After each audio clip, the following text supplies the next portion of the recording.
장례식장에서 일하면서 제가 본 가장 충격적인 일은 살아있는 사람을 화장하려던 그날이었습니다.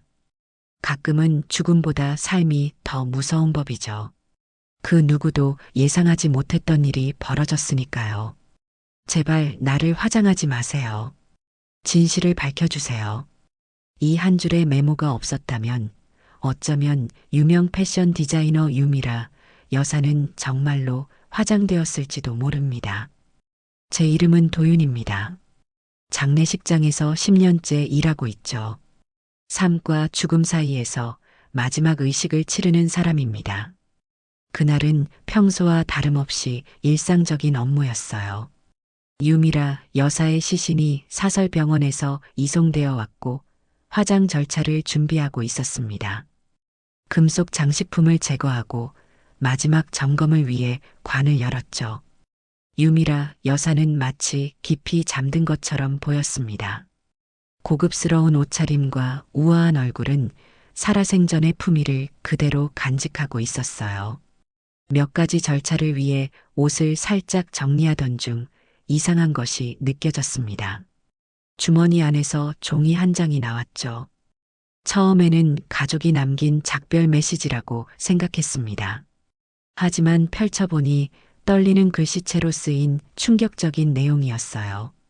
제발 나를 화장하지 마세요. 진실을 밝혀주세요.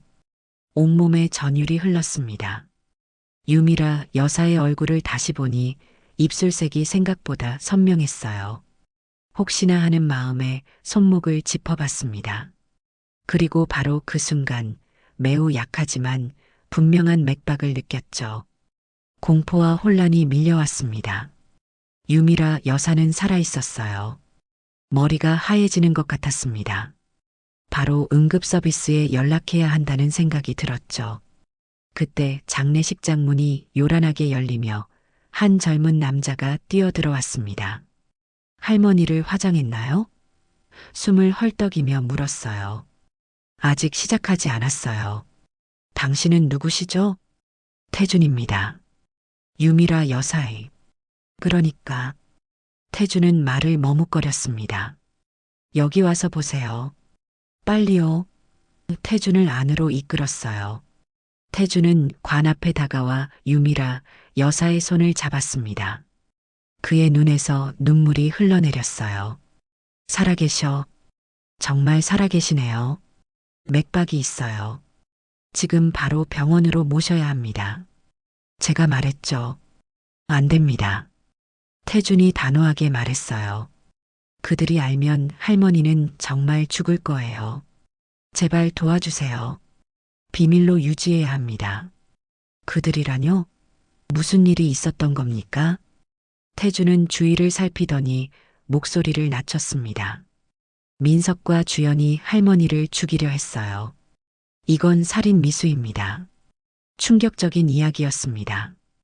유미라 여사의 자녀들이 자기 어머니를 죽이려 했다니요. 더 자세한 이야기를 들으려던 찰나 장례식장 입구에서 소리가 들렸어요. 서둘러 화장해 주세요. 오늘 중으로 유고를 받아가야 합니다. 민석의 목소리였습니다. 태준과 저는 경악했죠. 급히 관 뚜껑을 닫고 다른 방으로 유미라 여사를 옮겼습니다. 그리고 빈 관만 남겨두었어요. 걱정 마세요. 곧 돌아오겠습니다. 태준에게 속삭인 후 민석을 맞이하러 나갔죠. 민석은 서류를 정리하는 척하며 장례식장 구석구석을 살피고 있었습니다. 눈빛이 날카로웠어요. 모든 준비는 끝났나요? 민석이 물었습니다. 네, 거의 다 됐습니다. 다만 몇 가지 추가 서류가 필요합니다. 화장은 내일로 연기해야 할 것 같네요. 민석의 표정이 굳어졌습니다. 안 됩니다. 오늘 해야 해요. 지금 당장요. 그의 목소리에 담긴 조급함과 위협이 느껴졌습니다. 무언가 숨기려는 듯했죠. 그의 불안한 눈빛에서 태준의 말이 사실일지도 모른다는 직감이 들었어요. 지금 죽은 줄 알았던 유미라 여사는 살아있었고 그녀의 자녀들은 그녀를 화장시켜 모든 증거를 없애려 하고 있었습니다. 우리에게는 시간이 없었어요. 유미라 여사의 생명은 이제 태준과 제 손에 달려 있었습니다. 유미라 여사의 이야기는 한국 패션계의 신화와도 같습니다. 달동네 출신으로 바느질한 땀부터 시작해 미라 패션이라는 대형 기업을 일궈낸 여성이니까요. 그녀의 삶은 늘 화려했지만 그 이면에는 누구도 모르는 아픔이 있었죠. 장례식장 뒷방에서 태준이 유미라 여사에게 응급처치를 하는 동안 민석을 잠시 다른 곳으로 데리고 가 시간을 벌었습니다. 돌아와 보니 유미라 여사는 의식을 찾고 있었어요. 태준아, 여사의 첫 마디였습니다. 할머니, 정신이 드세요? 태준이 손을 꼭 잡으며 물었습니다. 그 아이들이 날 죽이려 했어. 유미라 여사의 목소리는 약했지만 또렷했어요. 유미라 여사는 서울 변두리 달동네에서 태어났습니다. 가난한 집안에서 자란 그녀는 15세 재봉틀을 배우기 시작했죠. 손재주가 좋았던 그녀는 동네 사람들의 옷을 수선하며 조금씩 돈을 모았습니다. 20살에 천재적인 패션 감각을 알아본 디자이너의 눈에 띄어 견습생이 되었어요. 그리고 30에 자신만의 작은 부티크를 열었죠. 미라 패션의 시작이었습니다. 유미라 여사는 전통 한복의 아름다움을 현대적으로 재해석한 디자인으로 주목받았어요. 특히 비비드한 색감과 과감한 선은 해외에서도 큰 인기를 끌었죠. 40대에 접어들 무렵 그녀는 이미 한국을 대표하는 디자이너로 자리 잡았습니다. 결혼은 35에 했어요. 남편은 대학 교수였죠. 그들 사이에서 민석과 주연이 태어났습니다. 유미라 여사는 자녀들에게 최고의 교육을 시켰어요. 민석은 미국에서 경영학을, 주연은 파리에서 패션 디자인을 공부했죠. 아이들은 내가 겪은 고생을 모르게 키웠어. 그게 실수였을까? 유미라 여사가 중얼거렸습니다. 남편은 10년 전 심장마비로 갑자기 세상을 떠났어요. 그 후 유미라 여사는 더욱 일에 몰두했죠. 하지만 회사를 물려줄 생각으로 민석과 주연을 경영에 참여시켰습니다. 문제는 그때부터 시작됐어요. 민석은 회사 자금으로 무분별한 투자를 했고 주연은 자신의 이름을 내세운 라인만 밀어붙였죠. 그들은 어머니가 일군 회사를 자신들의 놀이터로 여겼습니다. 민석이는 지난해에만 회사 돈 10억을 날렸어요. 투자라는 명목으로요. 태준이 말했습니다. 그리고 주연은 자기 이름을 건 컬렉션에 집착했죠. 하지만 디자인 실력은 태준은 말을 아꼈어요. 유미라 여사는 한숨을 내쉬었습니다. 내가 너무 늦게 깨달았어. 그들에게 진짜 재능이 없다는 걸. 회사 재무 상태가 어떻게 됐나요? 제가 물었어요. 겉으로는 멀쩡해 보여도 내부는 엉망이에요. 태준이 답했습니다. 할머니가 직접 관리하던 본 라인이 회사를 지탱하고 있었죠. 유미라 여사는 눈을 감았다 뜨며 말했어요. 70살 생일을 기점으로 회사를 물려주려 했어. 하지만 민석과 주연의 실상을 알게 됐지. 그리고 태준을 만나셨군요. 제가 말을 이었습니다. 유미라 여사의 눈에 따스함이 어렸어요. 그래, 태준은 내 인생의 가장 큰 행운이야. 할머니, 이러시면 안 돼요. 지금은 회복이 중요해요. 태준이 말했습니다. 민석과 주연은 백화점에 입점한 매장을 제대로 관리하지 않아 매출이 반토막 났죠. 직원들은 그들의 무능함에 불만이 가득했고 회사는 서서히 무너지고 있었어요. 유미라 여사는 이런 상황을 보며 마음 아파했습니다. 자신이 평생 일궈온 회사가 자녀들 손에서 무너져가는 걸 지켜보는 건 고통스러운 일이었죠. 내 피와 살을 바쳐 만든 회사인데. 유미라 여사의 목소리가 떨렸습니다. 지금 이 순간에도 민석은 장례식장을 서성이며 어머니의 시신이 제대로 화장되는지 확인하려 했어요. 그들의 계획이 완벽하게 실행되길 바랐겠죠. 하지만 운명은 다른 방향으로 흘러갔습니다. 도윤 씨, 민석이 의심하기 전에 유미라 여사를 안전한 곳으로 모셔야 해요. 태준이 급하게 말했어요. 제 친구가 개인 병원을 운영해요. 그곳으로 모시죠. 제가 제안했습니다. 우리는 서둘러 유미라 여사를 담요로 감싸고 장례식장 뒷문으로 데리고 나갔어요.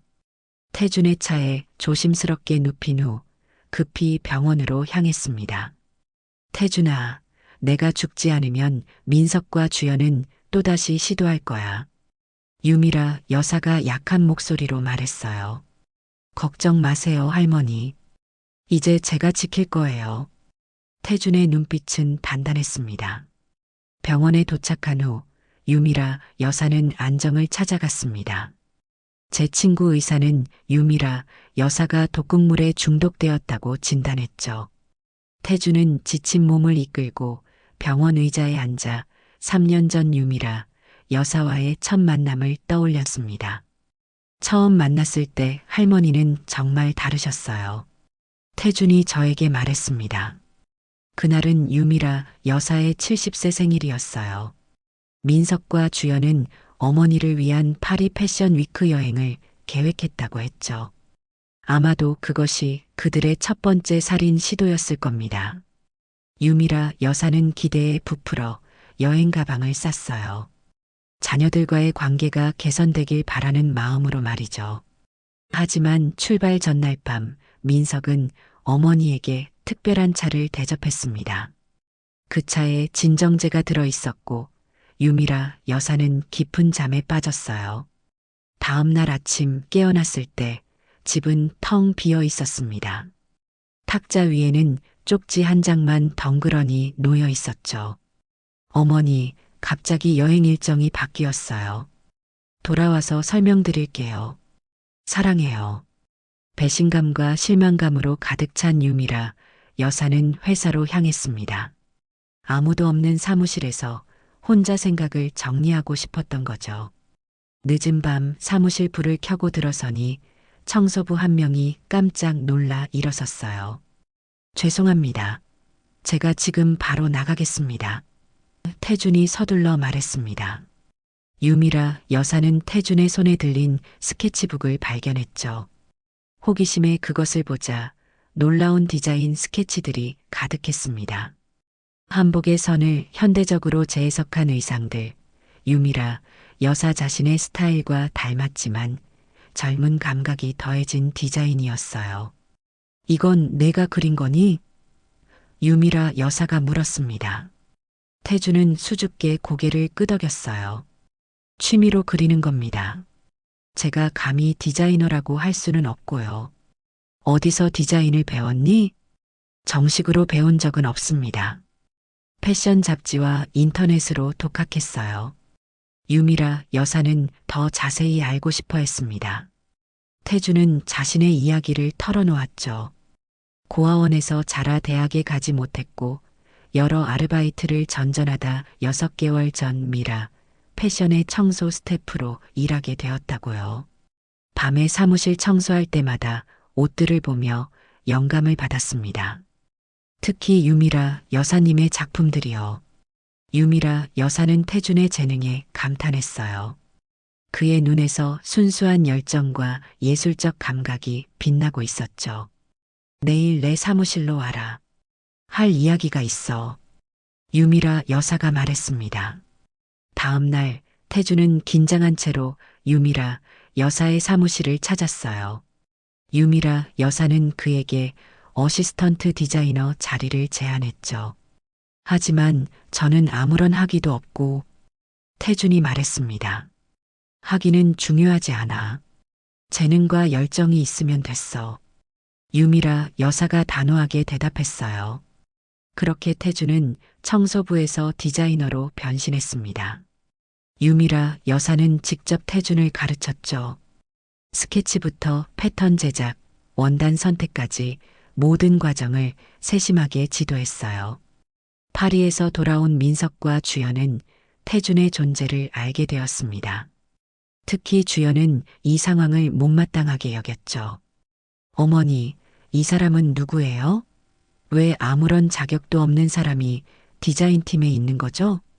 주연이 따져 물었어요. 태준은 내가 발굴한 인재야. 그의 재능은 어떤 학위보다 값져. 유미라 여사가 대답했습니다. 민석도 비웃는 듯한 표정으로 태준을 바라봤어요. 청소부가 갑자기 디자이너라니. 어머니, 나이가 드시니 판단력이 흐려지신 것 같네요. 이런 모욕에도 태준은 묵묵히 실력을 증명해 나갔습니다. 6개월 만에 그의 첫 디자인이 생산 라인에 올랐고 예상을 뛰어넘는 판매량을 기록했죠. 유미라 여사는 태준의 성장을 지켜보며 점점 더 그를 신뢰하게 되었어요. 그리고 1년이 지난 후 자신의 변호사를 만나 유언장을 수정했습니다. 회사 지분 30%를 태준에게 상속하기로 한 거죠. 난 내가 자랑스러워, 태준아. 넌 내 진짜 후계자야. 유미라 여사가 말했어요. 하지만 이 소식이 민석과 주연에게 전해지면서 상황은 급변했습니다. 그들의 눈에 태준은 어머니의 재산을 노리는 기회주의자로 보였죠. 그 청소부가 어머니를 속이고 있어. 우리가 나서야 해. 민석이 주연에게 말했습니다. 오빠 말이 맞아. 어머니는 정신이 혼미하신 거야.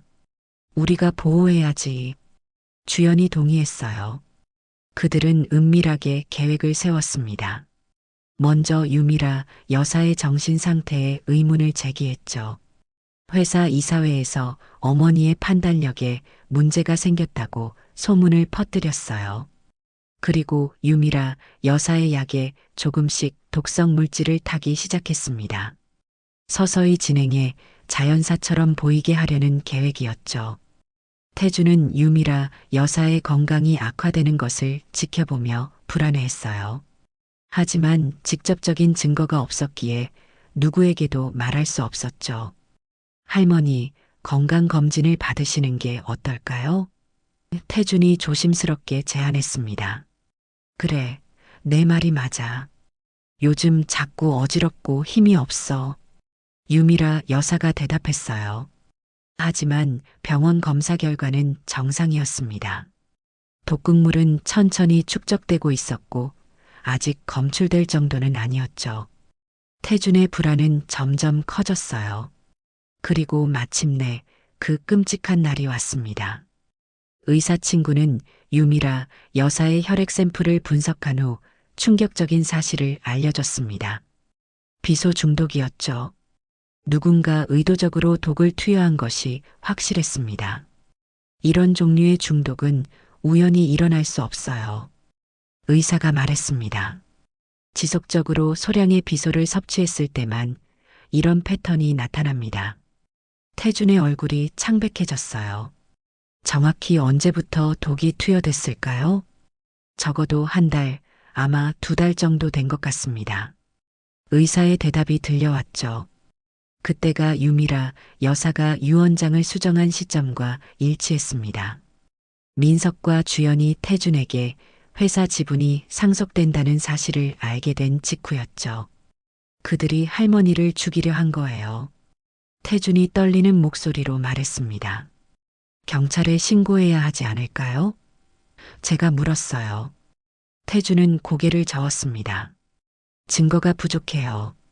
그리고 민석은 이미 경찰청 고위 관계자들과 친분이 있어요. 우리만 의심받을 뿐이죠. 유미라 여사는 눈을 떴습니다.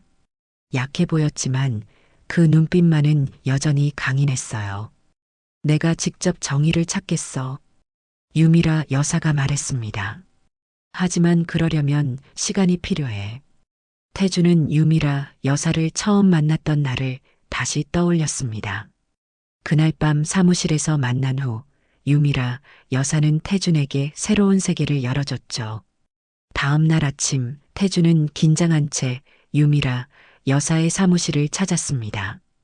유미라 여사는 그를 따뜻하게 맞이했어요. 앉아라, 태준아. 유미라 여사가 말했습니다. 먼저 내 이야기를 더 듣고 싶어. 태준은 자신의 과거를 털어놓았어요. 어릴 때 부모를 잃고 고아원에서 자랐다는 것, 패션에 대한 열정이 있었지만 기회가 없었다는 것, 그리고 미라 패션에서 청소부로 일하게 된 것이 꿈만 같았다는 이야기까지요. 유미라 여사는 조용히 듣고 있다가 말했습니다. 넌 정말 특별해, 태준아. 내 디자인에는 배움으로는 얻을 수 없는 무언가가 있어. 그날부터 태준의 삶은 완전히 바뀌었어요. 유미라 여사는 그를 디자이너 어시스턴트로 채용했고 직접 멘토가 되어 주었죠. 처음에는 다른 직원들이 의아해했지만 태준의 재능이 드러나면서 점차 인정받기 시작했습니다. 디자인은 기술이 아니라 영혼이야. 유미라 여사가 자주 하던 말이었어요. 내 안에 있는 것을 표현하는 법을 배워. 태준은 밤낮으로 공부했습니다. 디자인 역사부터 원단학, 패턴 제작까지 모든 것을 흡수했죠. 그의 첫 디자인은 유미라 여사의 시그니처인 한복 라인에 현대적 감각을 더한 것이었어요. 젊은 세대가 전통을 어떻게 받아들일지 생각해 봤어요. 태준이 디자인을 설명했습니다. 유미라 여사는 감탄했죠. 바로 이거야. 내가 찾던 새로운 방향이야. 6개월 후 태준의 디자인으로 만든 뉴 트레디션 컬렉션이 출시되었습니다. 젊은 세대를 겨냥한 이 라인은 예상을 뛰어넘는 성공을 거뒀어요. 소셜미디어에서는 미라 패션의 혁신적 변화에 대한 찬사가 쏟아졌죠. 유미라 여사는 태준의 성장을 지켜보며 깊은 만족감을 느꼈습니다. 처음으로 자신의 회사가 안전한 손에 넘겨질 수 있겠다는 희망이 생겼어요. 사실 난 줄곧 걱정했어. 유미라 여사가 어느 날 태준에게 고백했습니다. 내가 일군 이 회사가 내 죽음과 함께 무너질까봐. 태준은 놀랐어요. 할머니, 민석 이사님과 주연 실장님이 계시잖아요. 유미라 여사는 쓴웃음을 지었습니다. 그들은 이 회사를 사랑하지 않아. 자신들의 욕망을 채우는 도구로만 생각하지. 시간이 흐르면서 유미라 여사와 태준의 관계는 단순한 사제지간을 넘어섰어요. 유미라 여사는 점점 태준을 가족처럼 대했죠. 함께 식사하고 주말에는 전시회를 관람하기도 했습니다. 할머니, 이렇게 챙겨주시지 않으셔도 돼요. 태준이 어색하게 말했죠. 내가 하고 싶어서 하는 거야. 처음으로 누군가와 진심으로 대화하는 것 같아. 유미라 여사가 답했습니다. 그런 관계를 지켜보던 민석과 주연의 질투와 분노는 날로 커져갔어요. 특히 주연은 태준의 디자인이 자신의 것보다 호평받는 것을 견딜 수 없었죠. 어머니, 이 청소부 출신이 우리 가족 일에 끼어드는 게 불편해요. 주연이 어느 날 불평했습니다. 유미라 여사는 차갑게 대답했어요. 태준은 이 회사의 미래야. 너희가 관심 없던 일에 그가 열정을 쏟고 있잖니. 이 대화 이후 유미라 여사는 변호사를 만나 유언장을 수정했습니다. 회사 지분 30%를 태준에게 상속하기로 결정한 거죠. 나머지는 민석과 주연에게 각각 35%씩 상속되지만 태준이 크리에이티브 디렉터로도 최종 결정권을 갖도록 했어요. 난 내가 자랑스러워, 태준아. 유미라 여사가 말했습니다. 넌 내 진짜 후계자야. 유미라 여사의 결정은 곧 민석과 주연에게 전해졌어요. 그들의 분노는 폭발했죠. 어머니가 미쳤어. 민석이 소리쳤습니다. 우리 피부치를 제쳐두고 남주어온 놈에게 회사를 맡긴다고? 이건 말도 안 돼. 주연도 동의했어요. 어머니 정신이 온전하지 않은 거야. 나이가 들어 판단력이 흐려진 거라고. 그들은 은밀히 모의했습니다. 어머니가 정신적으로 불안정하다는 소문을 퍼뜨리기 시작했죠.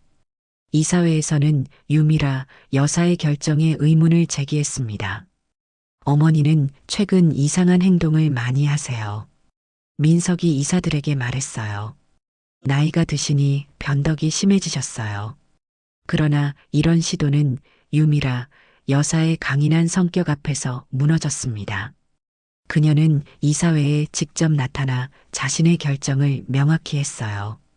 내 회사의 미래를 결정할 권리는 오직 나에게 있어. 유미라 여사가 단호하게 말했습니다. 태주는 내가 직접 발굴한 인재이며 그의 역량은 이미 증명되었어.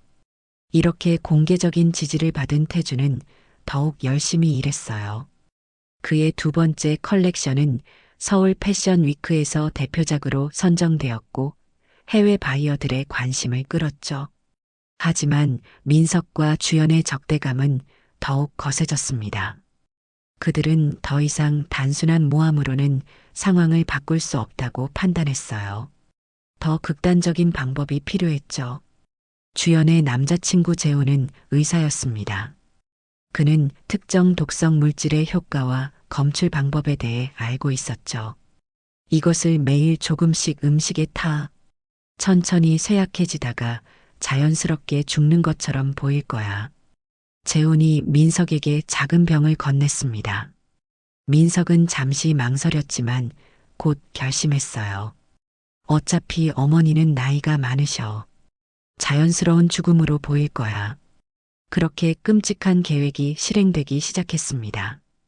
유미라 여사의 차와 음식에 독이 섞였고 그녀의 건강은 서서히 악화되었어요. 태주는 유미라 여사의 변화를 지켜보며 불안해했습니다. 하지만 그녀는 자신의 상태를 축소해 말했어요. 괜찮아, 태준아. 그냥 나이 탓이야. 유미라 여사가 말했죠. 그러나 상황은 점점 심각해졌습니다. 어느 날 유미라 여사는 회의 중에 갑자기 쓰러졌어요. 즉시 병원으로 옮겨졌지만 의식을 되찾지 못했죠. 의사들은 원인을 찾지 못했습니다. 일반적인 검사에서는 독극물이 검출되지 않았기 때문이에요. 민석과 주연의 계획은 완벽해 보였죠. 태주는 유미라 여사의 병실을 지키며 괴로워했습니다. 그녀가 눈을 뜨길 간절히 바랐지만 날이 갈수록 희망은 줄어들었어요. 태준이 유미라 여사와 함께 지낸 3년은 그의 인생에서 가장 빛나는 시간이었습니다. 청소부에서 인정받는 디자이너로 성장한 그 여정이 이제 악몽으로 변하고 있었죠. 유미라 여사가 병원에 입원한 지 3일째, 의사들은 그녀의 상태가 호전될 가능성이 낮다고 발표했습니다. 민석과 주연은 슬픈 척했지만 그들의 눈빛에는 안도감이 스쳐 지나갔어요. 어머니의 고통을 더 지속시키고 싶지 않아. 민석이 의사에게 말했습니다. 생명 유지 장치를 제거하는 것이 어떨까요? 태주는 격렬히 반대했어요. 아직 희망이 있어요. 더 기다려야 합니다. 의사는 난처한 표정을 지었죠. 법적으로는 직계 가족이 결정할 권리가 있습니다. 그날 밤 태주는 잠시 병실을 떠났습니다. 식사도 제대로 하지 못했기에 카페테리아에 가려던 참이었죠. 그 짧은 시간 민석과 주연은 행동했습니다. 그들은 의료진 몰래 유미라 여사의 생명 유지 장치를 조작했어요. 태준이 병실로 돌아왔을 때 경보음이 울리고 의사들이 뛰어들어오고 있었습니다. 유미라 여사의 심장이 멈춘 것이었죠. 할머니, 태준이 절규했어요. 의료진은 심폐소생술을 시도했지만 소용없었습니다. 유미라 여사는 사망 선고를 받았어요. 태준은 무너져 내렸죠. 그의 스승이자 어머니 같은 존재가 세상을 떠난 것이었으니까요. 하지만 그보다 더 견딜 수 없었던 것은 민석과 주연의 가식적인 모습이었습니다. 우리 어머니는 항상 화장되기를 원하셨어. 민석이 장례식장에서 말했어요. 내일 아침 일찍 화장해 주세요. 태주는 이상하다고 생각했습니다. 유미라 여사는 늘 자연으로 돌아가 나무 밑에 묻히고 싶다고 했기 때문이죠. 할머니는 항상 자연장을 원하셨어요. 태준이 반박했어요. 내가 뭘 알아? 주연이 쏘아붙였습니다. 우리가 진짜 자식이야. 내 말은 필요 없어.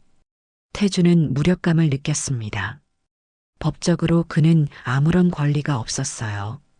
유미라 여사의 유언장도 아직 공식화되지 않은 상태였죠. 그날 밤 태준은 장례식장으로 몰래 들어갔습니다. 마지막으로 유미라 여사를 보고 싶었어요. 관 앞에 서서 그는 이상한 낌새를 느꼈죠. 유미라 여사의 피부색이 너무 생생했습니다. 태준은 손을 뻗어 유미라 여사의 손목을 만져봤어요. 차가웠지만 뭔가 이상했습니다. 그때 직감이 왔죠. 유미라 여사가 살아있을지도 모른다는. 하지만 어떻게 확인할 수 있을까요? 의료진은 이미 사망을 선고했고 민석과 주연은 서둘러 화장을 진행하려 했어요. 태준은 생각했습니다. 만약 자신의 직감이 틀렸다면? 하지만 틀리지 않다면? 그는 결심했어요. 작은 메모를 써서 유미라 여사의 오단에 숨겼습니다. 제발 나를 화장하지 마세요. 진실을 밝혀주세요. 그리고 다음 날 아침 장례식장으로 달려갔죠. 그리고 마침내 저를 만났습니다. 현재 우리는 유미라 여사를 안전하게 숨겨두고 다음 단계를 계획하고 있었어요. 민석과 주연은 화장터에서 받은 유골함을 들고 자축하고 있을 테죠. 그들은 자신들의 범죄가 완벽하게 은폐되었다고 믿고 있었습니다. 이제 어떻게 하실 계획이세요? 제가 유미라 여사에게 물었어요. 정의를 실현할 거야. 유미라 여사가 단호하게 대답했습니다.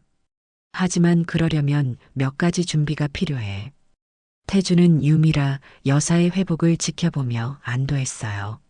그녀는 여전히 약했지만 의식은 또렷했죠. 태준의 인생에서 유미라 여사의 의미는 이루 말할 수 없었습니다. 3년 전 태준은 청소부로 일하며 가끔 디자인 스케치를 하는 평범한 청년이었어요. 하지만 유미라 여사를 만나 모든 것이 바뀌었죠. 그녀는 태준에게 전문적인 교육을 제공했을 뿐만 아니라 자신감을 불어넣어 주었습니다. 넌 특별해, 태준아. 유미라 여사가 자주 말했어요. 내 안에는 누구도 가르칠 수 없는 재능이 있어. 태준의 첫 컬렉션 뉴 트레디션은 젊은 세대를 겨냥한 한복 모티프의 현대적 의상이었습니다. 출시 첫 주에 매출 목표의 200%를 달성했죠. 이 성공은 태준의 위치를 회사 내에서 확고히 했어요. 2년 차에는 서울 스피릿이라는 컬렉션을 선보였습니다. 서울의 역동적인 에너지를 의상으로 표현한 이 라인은 해외에서도 주목받았죠. 뉴욕 타임스는 한국 패션의 새로운 방향을 제시하는 혁신적 디자인이라고 극찬했어요. 태준의 성장은 눈부셨습니다. 하지만 그만큼 민석과 주연의 적대감도 커져갔죠. 특히 주연은 자신의 디자인 역량이 태준에게 가려지는 것을 못 견뎌 했어요. 이 청소부가 우리 회사를 망칠 거야. 주연이 민석에게 말했습니다. 걱정 마. 어머니만 없으면 그 꼬맹이는 쫓아낼 수 있어. 민석이 대답했죠. 그들은 태준을 괴롭히기 시작했습니다. 그의 디자인 예산을 삭감하고 중요한 미팅에서 제외시켰어요. 하지만 유미라 여사의 보호 아래 태준은 견뎌냈죠. 참아, 태준아. 유미라 여사가 말했습니다. 내 실력으로 증명하렴. 태준의 3년차 컬렉션 미래로의 귀환은 그의 대표작이 되었어요. 전통과 미래를 융합한 이 라인은 파리 패션 위크에 초청받았고 국제적 명성을 얻었죠. 유미라 여사는 그런 태준을 보며 자신의 선택이 옳았다고 확신했습니다. 그래서 더욱 과감하게 태준에게 회사의 중요한 역할을 맡겼어요. 이런 변화가 민석과 주연을 극단적인 행동으로 이끌었죠. 그들은 어머니를 제거하는 것만이 회사를 되찾는 유일한 방법이라고 판단했습니다. 증거를 모아야 해요. 태준이 말했습니다. 민석과 주연이 할머니를 어떻게 독살하려 했는지 밝혀내야 합니다. 우리는 병원 친구의 조언에 따라 유미라 여사의 모발과 손톱을 수집했어요. 장기간 동물 노출의 흔적이 남아있을 테니까요. 검사 결과는 충격적이었습니다. 비소가 고농도로 검출되었어요. 이건 명백한 살인 미수죠. 제가 말했습니다. 하지만 누가 독을 투여했는지 직접적인 증거는 없어요. 태준이 한숨을 쉬었죠. 유미라 여사는 침대에서 일어나 앉았습니다. 그녀의 눈에 결의가 담겨 있었어요. 내가 죽은 척하는 동안 우리는 증거를 모을 거야. 유미라 여사가 말했습니다. 그들이 자백하게 만들어야 해. 우리는 계획을 세웠어요. 민석과 주연이 범죄를 자백하도록 유도하는 것이었죠. 하지만 그 전에 유미라 여사가 정말 죽은 것처럼 상황을 만들어야 했습니다. 다행히 장례식장에서 제가 준비한 빈관은 화장되었고 민석과 주연은 유골함을 받아갔어요. 그들은 어머니가 정말 죽었다고 믿고 있었죠. 이제 그들은 안심하고 본색을 드러낼 거예요. 태준이 말했습니다. 실제로 민석과 주연은 곧바로 유미라 여사의 사망을 공식 발표했어요. 언론에는 위대한 디자이너의 유산을 이어갈 것이라고 말했지만 내부적으로는 큰 변화가 시작되었죠. 태준을 당장 해고해. 민석이 인사팀에 지시했습니다. 태준의 디자인 라인도 전부 중단시켜. 주연이 덧붙였어요. 그들은 태준의 사무실을 비우게 하고 그의 모든 작업을 압수했습니다. 디자인팀은 혼란에 빠졌죠. 태준의 컬렉션은 회사의 주요 수입원이었으니까요. 이건 말도 안 돼요. 디자인 팀장이 항의했어요. 태준의 라인이 없으면 우리 매출은 반 토막 날 겁니다. 걱정 마세요. 이제 제가 크리에이티브 디렉터를 맡을 거예요. 주연이 거만하게 대답했죠. 태준은 이 모든 상황을 지켜보며 분노했지만 계획을 위해 참았습니다. 그는 회사 근처의 작은 아파트에 머물며 유미라 여사의 회복을 돕고 증거를 모았어요. 우리의 계획은 민석과 주연의 대화를 녹음하는 것이었습니다. 그들이 자백하는 순간을 포착해야 했죠. 하지만 어떻게 그들 가까이 접근할 수 있을까요? 답은 의외의 곳에서 왔습니다. 주연의 남자친구 재훈이었어요.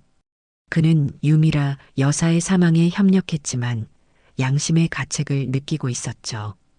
재훈 씨에게 접근해 보는 게 어떨까요? 제가 제안했습니다. 좋은 생각이에요. 태준이 동의했어요. 그는 이 모든 일의 증인이니까요.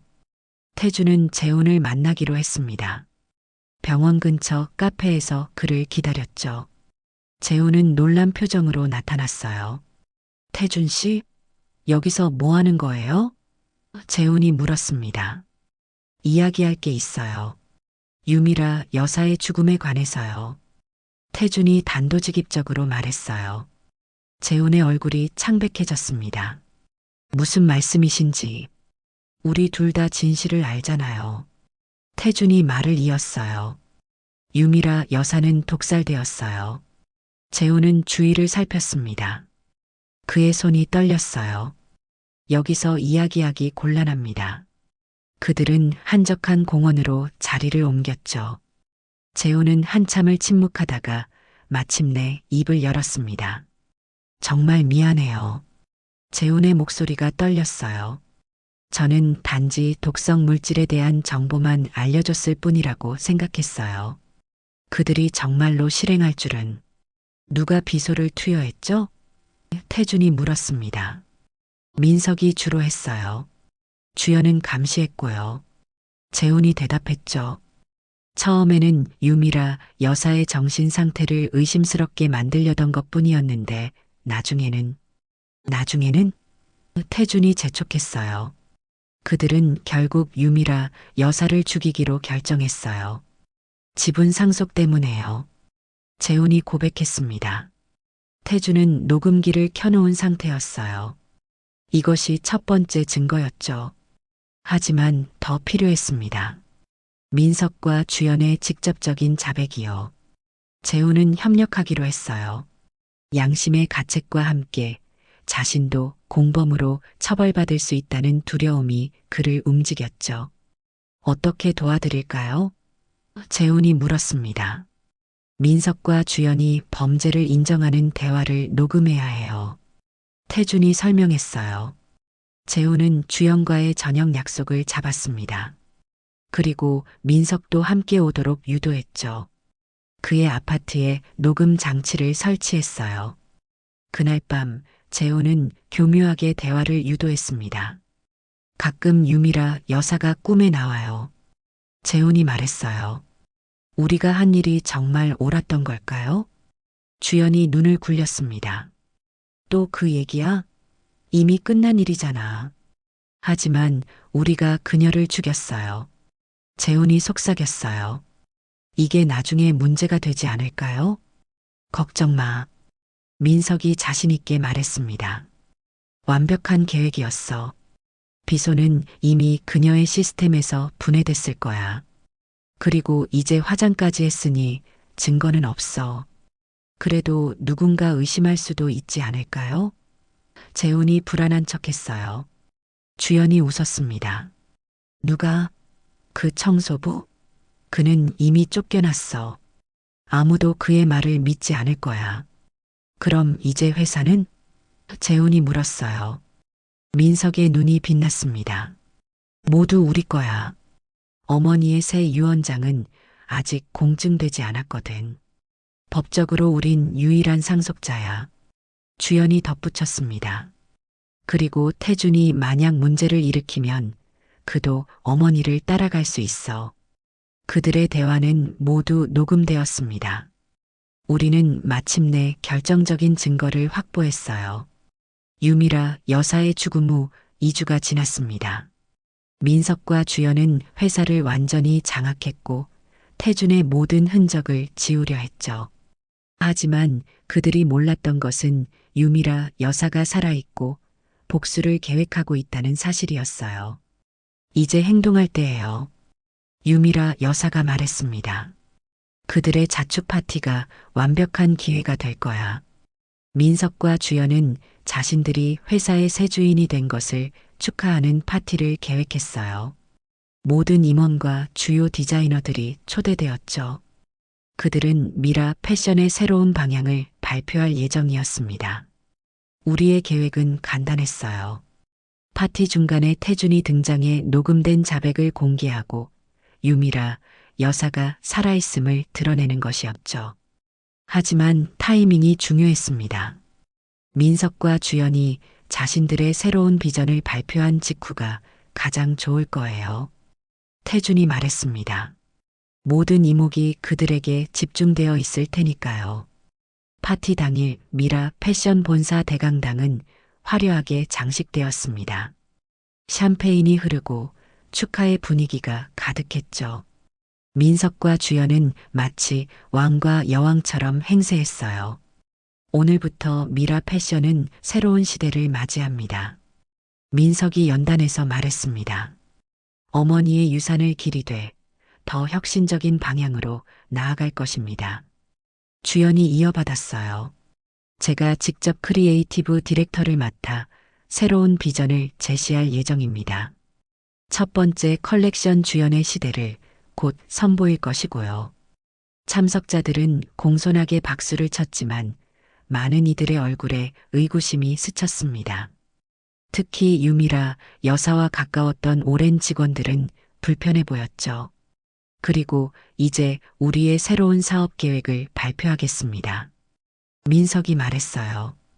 우리는 미라 패션의 고급 브랜드 이미지를 유지하되 수익성 높은 패스트 패션 시장으로 확장할 것입니다. 이 발언에 회의장은 술렁였습니다. 유미라 여사는 항상 빠른 소비를 조장하는 패스트 패션을 반대했기 때문이에요. 품질과 지속 가능성을 중시했던 그녀의 철학과 정면으로 배치되는 발표였죠. 또한 생산 비용 절감을 위해 해외 공장으로 생산 기지를 이전할 계획입니다. 민석이 덧붙였어요. 바로 그때였습니다. 대강당 뒷문이 열리고 태준이 들어섰어요. 장내가 조용해졌습니다. 모두의 시선이 태준에게 향했죠. 안녕하세요, 여러분. 태준이 침착하게 말했습니다. 오늘 이 자리에 오신 모든 분들께 중요한 진실을 알려드리고자 합니다. 민석이 얼굴을 찌푸렸어요. 당신은 여기 초대받지 않았어. 경비. 잠깐만요. 태준이 손을 들었습니다. 제가 하려는 말을 들어보시면 좋겠습니다. 태준은 무대 쪽으로 걸어갔어요. 그의 손에는 작은 녹음기가 들려 있었죠. 유미라 여사의 죽음은 자연스러운 것이 아니었습니다. 태준이 선언했어요. 그녀는 살해당했습니다. 회의장이 술렁였습니다.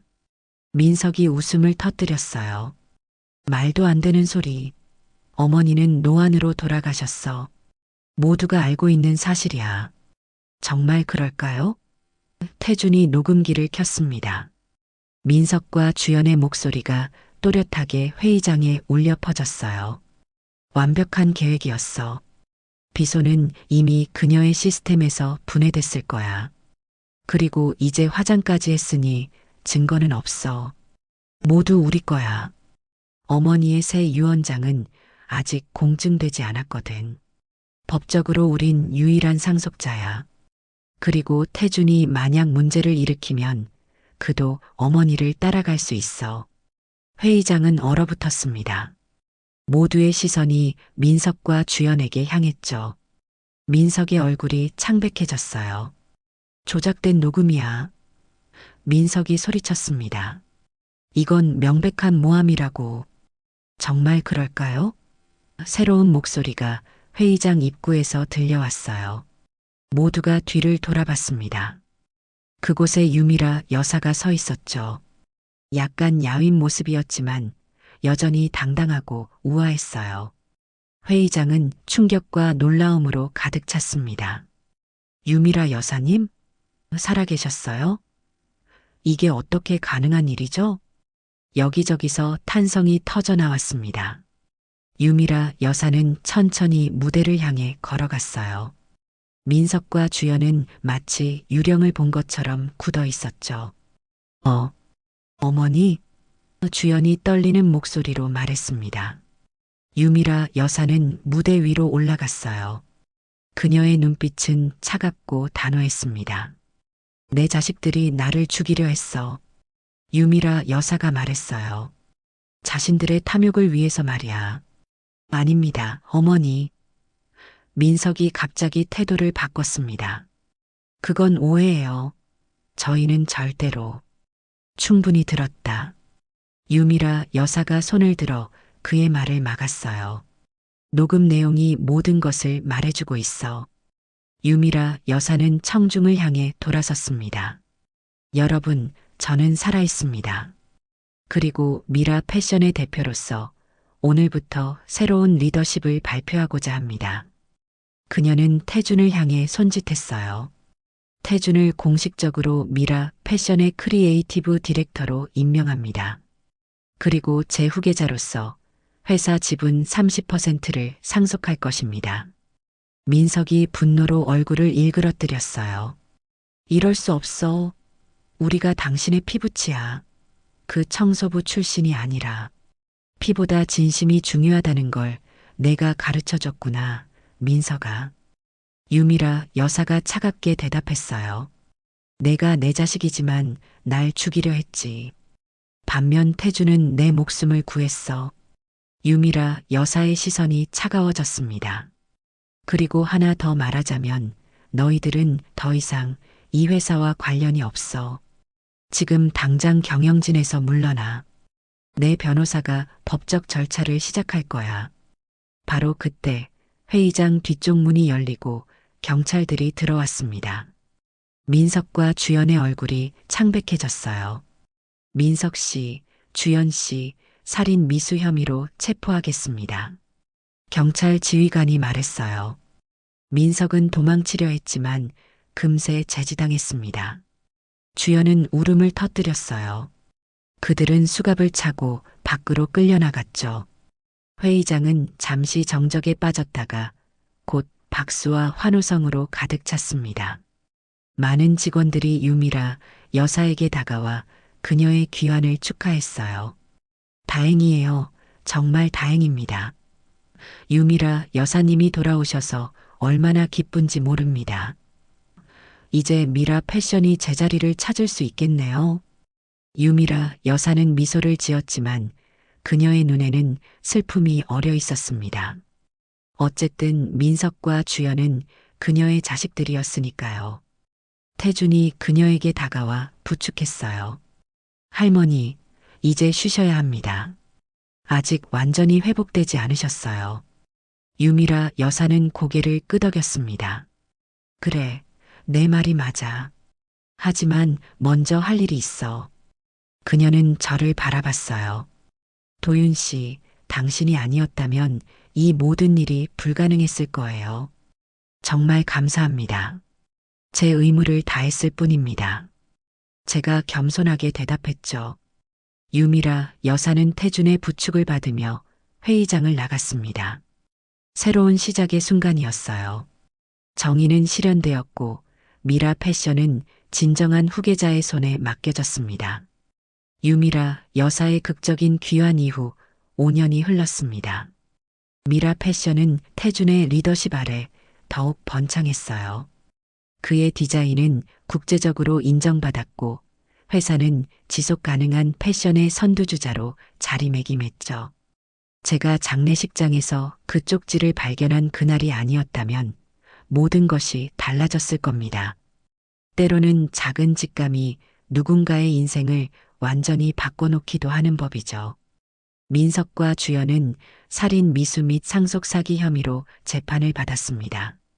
녹음된 자백과 의학적 증거가 결정적이었죠. 민석은 7년, 주연은 5년의 실형을 선고받았어요. 재호는 협조의 대가로 집행유예를 받았습니다. 유미라 여사는 자식들이 수감되는 것을 보며 가슴 아파했지만 정의가 실현되어야 한다고 믿었어요. 그녀는 가끔 교도소를 방문했지만 민석과 주연은 오랫동안 어머니를 만나길 거부했죠. 할머니, 그들을 만나러 가실 때마다 괴로워하시잖아요. 태준이 걱정스럽게 말했습니다. 그래도 그들은 내 자식이야. 유미라 여사가 대답했어요. 후회하고 변화할 기회를 주고 싶어? 유미라 여사는 자신의 경험을 바탕으로 진실한 유산이라는 책을 출간했습니다. 성공과 배신, 그리고 용서에 관한 이야기였죠. 책은 베스트셀러가 되었고 많은 이들에게 영감을 주었어요. 3년 후 주연이 먼저 출소했습니다. 그녀는 교도소에서 많은 것을 돌아보며 진정한 반성을 했어요. 출소 후 그녀는 유미라 여사를 찾아갔습니다. 어머니, 용서해 주세요. 주연이 울먹이며 말했어요. 제가 얼마나 어리석었는지 이제야 깨달았습니다. 유미라 여사는 망설임 없이 딸을 품에 안았습니다. 넌 언제나 내 딸이야, 주연아. 주연은 미라 패션으로 돌아오지 않았어요. 대신 자신의 작은 디자인 스튜디오를 열었죠. 더 이상 명성이나 부를 좇지 않고 자신만의 진정한 예술을 추구했습니다. 2년 후 민석도 출소했어요. 그는 처음에는 여전히 분노와 원망으로 가득 차 있었지만 점차 자신의 잘못을 인정하기 시작했죠. 유미라 여사의 끊임없는 사랑과 인내가 마침내 그의 마음을 열었습니다. 어머니, 저는 용서받을 자격이 없어요. 민석이 어느 날 말했어요. 모든 사람은 두 번째 기회를 받을 자격이 있어. 유미라 여사가 대답했습니다. 중요한 건 그 기회를 어떻게 사용하느냐야. 민석은 사회봉사 단체에서 일하기 시작했어요. 그의 경영 능력을 좋은 일에 쓰기로 한 거죠. 점차 그는 진정한 성취감이 무엇인지 깨닫기 시작했습니다. 유미라 여사의 80세 생일에는 특별한 행사가 열렸어요. 태주는 미라 유산재단을 설립했죠. 어려운 환경의 젊은 디자이너들을 지원하는 프로그램이었습니다. 이 재단은 할머니의 정신을 영원히 기리기 위한 것입니다. 태준이 선언했어요. 재능 있는 젊은이들에게 기회를 주고 한국 패션의 미래를 이끌어갈 것입니다. 행사장에는 민석과 주연도 있었습니다. 그들은 태준과 함께 무대에 섰어요. 과거의 적대감은 사라지고 새로운 이해와 존중이 자리 잡았죠. 우리 가족이 겪은 일은 비극이었지만 그 속에서 우리는 중요한 교훈을 배웠습니다. 민석이 말했어요. 진정한 가치는 돈이나 권력이 아니라 서로에 대한 사랑과 존중에 있다는 것을. 유미라 여사는 감동의 눈물을 흘렸습니다. 그녀의 인생은 굴곡이 많았지만 결국 모든 것이 제자리를 찾았죠. 내 삶의 여정은 순탄치 않았어. 유미라 여사가 말했습니다. 하지만 지금 이 순간 나는 완전한 행복을 느껴. 내 회사는 능력 있는 후계자의 손에 맡겨졌고 내 자녀들은 진정한 가치를 깨달았으니까. 태주는 이제 자신의 가정을 이루었습니다. 그의 아내와 두 아이들은 유미라 여사에게 새로운 기쁨을 가져다 주었어요. 할머니, 이제 우리 아이들이 할머니의 지혜를 배울 차례예요. 태준이 미소 지으며 말했습니다. 유미라 여사는 아이들을 품에 안았어요. 이것이 진정한 유산이란다. 혈연이 아닌 사랑으로 이어진 가족. 저는 이 모든 과정을 지켜보며 깊은 감동을 받았습니다. 한 장의 쪽지가 어떻게 한 가족의 운명을 바꿨는지, 어떻게 정의가 실현되었는지 목격한 거죠. 가끔 유미라 여사는 저를 초대해 함께 차를 마시곤 합니다. 그럴 때마다 그녀는 말해요. 도윤 씨, 당신은 단순한 장례 지도사가 아니에요. 당신은 운명의 사자였어요. 태준과 당신이 아니었다면 진실은 영원히 묻혔을 테니까요. 제가 그날 유미라 여사의 관을 열지 않았다면, 그 쪽지를 발견하지 않았다면 모든 것이 달라졌을 겁니다. 인생은 때로 작은 선택에 달려 있죠. 유미라 여사는 85세가 되어서도 여전히 디자인에 관여하고 있습니다. 그녀의 경험과 지혜는 미라 패션의 가장 큰 자산이에요. 태주는 그녀를 존경하며 모든 중요한 결정에 그녀의 조언을 구합니다. 진정한 유산은 건물이나 회사가 아니라 사람의 마음속에 남는 가치야. 유미라 여사가 자주 하는 말입니다. 이 이야기는 탐욕과 배신, 그리고 용서와 화해에 관한 것입니다. 하지만 무엇보다 진정한 가족의 의미에 관한 이야기죠. 혈연만이 가족을 정의하지 않는다는 사실을 보여주는 이야기입니다. 그리고 도윤은 그 모든 과정의 증인이었습니다. 장례식장에서 시작된 이 여정이 결국 새로운 삶의 시작이 되었다는 것을 목격한 사람이죠. 인생은 정말 예측할 수 없습니다. 때로는 죽음처럼 보이는 것이 새로운 시작이 되기도 하니까요. 유미라 여사의 이야기가 그것을 증명합니다.